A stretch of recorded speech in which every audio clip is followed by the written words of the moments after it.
Assalamualaikum warahmatullahi wabarakatuh. Hari ini kita akan berkenalan dulu dengan subjek matematik tingkatan 1. Okey, bab-bab yang akan kita pelajari pada tahun ini kita akan tengok nanti. Bab 1, nombor nisbah. Dalam bab 1 ni apa yang akan kita pelajari?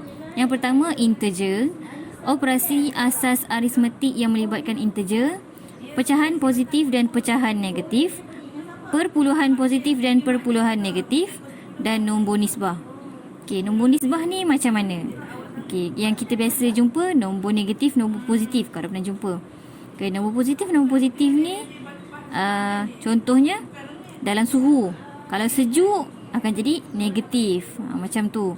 Kalau panas pula dia nombor positif lah. Nombor positif ni nombor yang biasa kita guna selama ni yang tak ada tanda apa-apa. Macam tu. Kemudian perpuluhan. Perpuluhan pun awak dah belajar masa dekat sekolah rendah kan. Nombor perpuluhan 1.5, 2.0, sifar puluhan sifar 2, contoh-contohnya macam tu. Bab 2, faktor dan gandaan. Faktor adalah nombor. Okey, nombor tu nombor yang macam mana? Dia adalah hasil darab beberapa nombor. Contoh 12. 12 adalah faktor darab 6 darab 2, 4 darab 3. Dia akan jadi 12. Itu adalah faktor.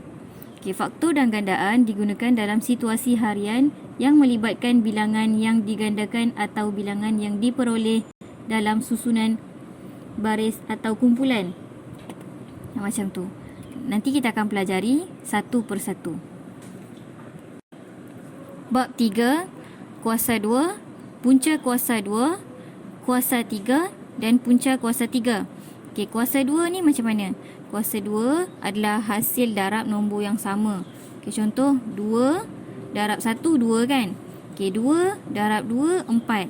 Itu adalah kuasa 2. 2 darab 2 adalah hasil darab 2 kali. Bila nombor tu dia berulang, maka dia akan jadi kuasa 2. Kemudian daripada nombor yang sudah dikuasa 2, macam mana kita nak kembalikan kepada nombor asal dia? Gunakan punca kuasa 2. Dan juga kuasa 3 dan punca kuasa 3. Kuasa 3 pula adalah hasil darab 3 kali. Contohnya 3 darab 3 darab 3. Itu adalah 3 kuasa 3. Macam tu.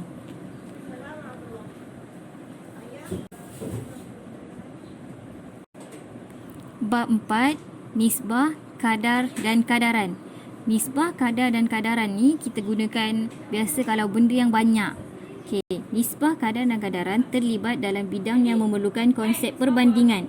Seorang ahli astronomi mengukur jarak di dalam sistem suria dengan membandingkan setiap jarak dengan jarak dari bumi ke matahari.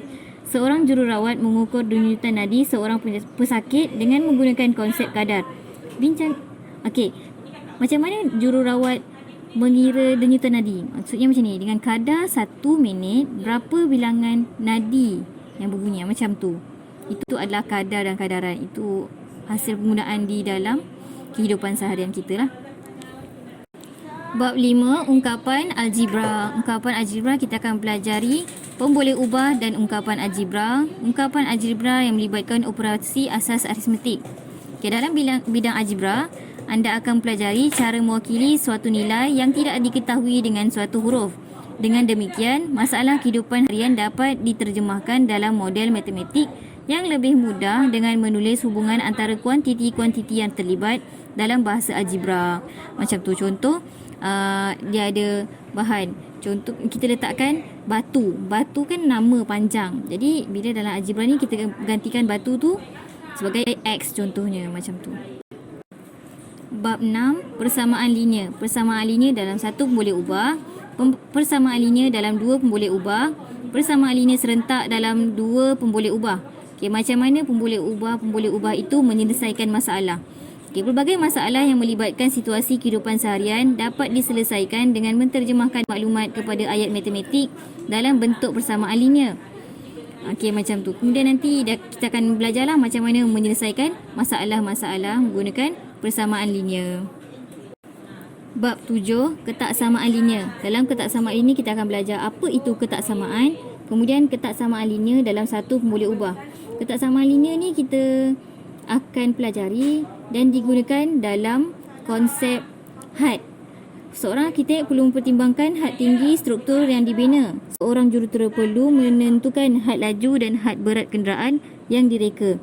Seorang perancang kewangan menggunakan idea had untuk mengira keuntungan optimum sebuah syarikat berdasarkan kos operasinya. Okey, had macam mana? Contoh, kalau biasa jalan kan, naik kereta, ada terowong, dia akan ada had ketinggian. Contoh paling tinggi 5 meter. Maksudnya kalau lebih tinggi daripada 5 meter, tak boleh lalu macam tu. Bab 8, garis dan sudut.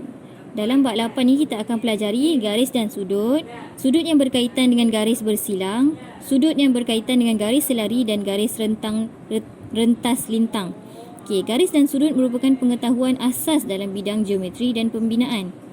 Okey, dalam penggunaan pembinaan, kita kena pastikan sudut tu yang betul. Sebab kalau terlebih condong, mungkin boleh menyebabkan runtuh dan sebagainya. Bab 9, poligon asas. Dalam poligon asas pula ada poligon, sifat segitiga dan sudut pedalaman serta sudut peluaran segitiga. Sifat segi empat dan sudut pedalaman serta sudut peluaran sisi empat. Okey, macam mana daripada sisi segitiga tu hasilnya akan dapat berapa sudut.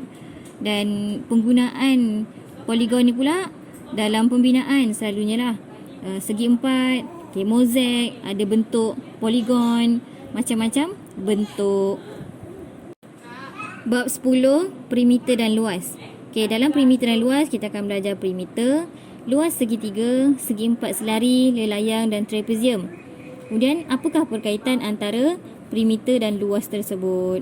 Okay, perimeter dan luas merupakan pengetahuan asas yang amat penting dalam bidang geometri dan digunakan secara meluas dalam bidang pertanian, landscape dan rekaan grafik. Biasanya kalau contoh nak orang buat kebun kan, berapa banyak dia nak kira, maksudnya macam mana dia nak kira berapa panjang pagar perlu digunakan untuk memagar kebun dia. Itu dia akan gunakan konsep perimeter. Bab 11, pengenalan set. Dalam pengenalan set kita akan pelajari mengenai set, gambar rajah Venn. Apa itu gambar rajah Venn? Set semesta, pelengkap, bagi suatu set dan subset. Okay, apakah kaitan antara semua tu? Mempelajari cara-cara mewakilkan satu himpunan benda dengan ciri-ciri tertentu dan seterusnya memudahkan kita memahami hubungan antara mereka. Macam tu. Contoh, kita ada beli buku, satu set buku. Dalam satu set buku tu ada berapa bilangan buku. Ataupun dalam satu set pensel warna, ada warna apa? Contoh, unsur-unsur dalam set tersebut adalah warna hijau, warna kuning, warna biru, okay, dan sebagainya. Bab 12, pengendalian data. Okay, dalam pengendalian data kita akan belajar proses pengumpulan, pengorganisasian dan pewakilan data serta pentafsiran pewakilan data. Sebagai asas pengetahuan dalam bidang statistik, pengendalian data yang melibatkan kemahiran untuk mengumpul, mengorganisasi, mewakil, menganalisis serta mentafsir data dan seterusnya mengkomunikasikan hasil data adalah penting supaya kita dapat memahami kegunaan data ini di surat khabar, televisyen serta pendidikan tinggi dan kerjaya yang diseburi kelak. Okay, statistik ni lagi lah, contoh macam COVID sekarang kan, macam mana dia orang boleh ada data statistik. Itulah gunaannya topik pengendalian data. Okay, akhir sekali bab 13, teorem Pythagoras. Dalam bab 13 kita akan belajar teorem Pythagoras. Teorem Pythagoras ni apa? Adalah sebagai asas pengetahuan untuk menyelesaikan masalah yang melibatkan segitiga bersudut tegak. Okay, dia segitiga yang bersudut tegak sahaja. Yang tak ada sudut tegak, dia tak termasuk dalam teorem Pythagoras. Okay, macam mana kita nak dapat sisi yang tak ada nilai dia, contohnya 1 sisi, 2 sisi, 3 sisi. Sebab segitiga dia ada 3 sisi. Baiklah, itu sahaja. Kalau ada apa-apa permasalahan, boleh komen dalam ruangan komen, private comment di Google Classroom ataupun di grup WhatsApp. Itu sahaja. Sekian daripada saya. Terima kasih.